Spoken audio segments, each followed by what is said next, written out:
大叔，你不会是贩卖动物的吧？大叔，你不是贩卖动物的吧？លោកពូមិនមែនជាអ្នកជួញដូរសត្វទេមែនទេ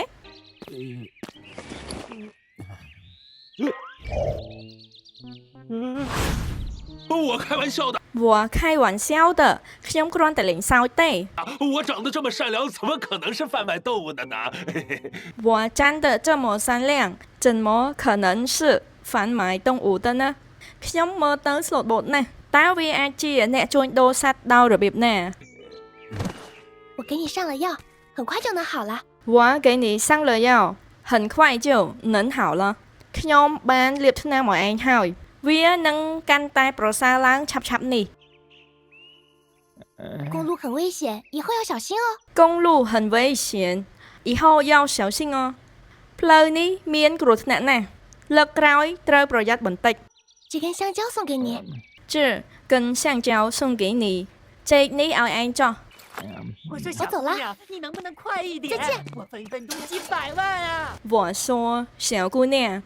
你能不能快一点我分分钟几百万ណាខ្ញុំនិយាយថាក្មេងស្រីតូចតើអ្នកអាចលឿនជាងនេះបន្តិចបានទេខ្ញុំរកលុយបានរាប់លានរាល់វិនាទី 机器国王，你在哪儿呀？ជីជីកូវង你在哪儿ស្ដេចជីជីតើអ្នកនៅឯណា 毛毛， ម៉ៅម៉ៅអាហ្នឹងគ្រាន់ជាឈ្មោះរបស់គាត់ទេគឺយើងអត់បកទេយើងបកថាម៉ៅម៉ៅធម្មតាវិញ 机器国王， ជីជីកូវងស្ដេចស្វា 毛毛，我碰见天使了。ម៉ៅម៉ៅ我碰见天使了ម៉ៅម៉ៅខ្ញុំបានជួបទេវតាមួយអង្គហើយ 天使？哪有天使啊？天使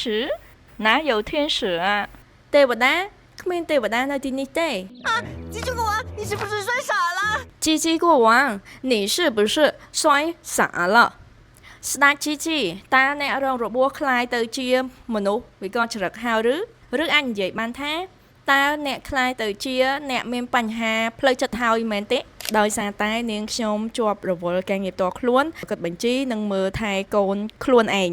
ដូច្នេះហើយទៅមិនសូវមានពេលបានធ្វើវីដេអូនោះទេឥឡូវនេះនាងខ្ញុំនឹងបន្តធ្វើវីដេអូខ្លះៗដើម្បីតម្លាក់បងប្អូនទស្សនាសម្រាប់អ្នកដែលគាត់ចូលមកថ្មីកុំភ្លេចជួយ follow នៅ account TikTok របស់នាងខ្ញុំម្នាក់មួយផងឃើញថាមករយៈពេលនេះខ្ញុំអត់សូវបានចេញវីដេអូគឺមានអ្នក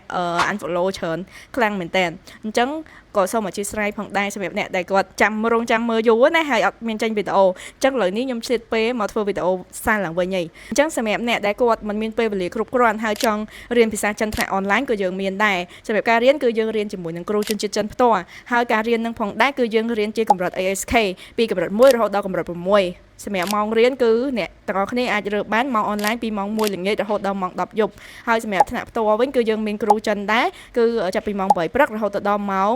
12ថ្ងៃត្រង់អញ្ចឹងសម្រាប់អ្នកដែលគាត់ចាប់អារម្មណ៍ចុះឈ្មោះចូលរៀនអាចសាកសួរព័ត៌មានបន្ថែមនៅ QR Telegram ដែលនេះខ្ញុំដាក់នៅក្នុងវីដេអូនេះតែម្ដង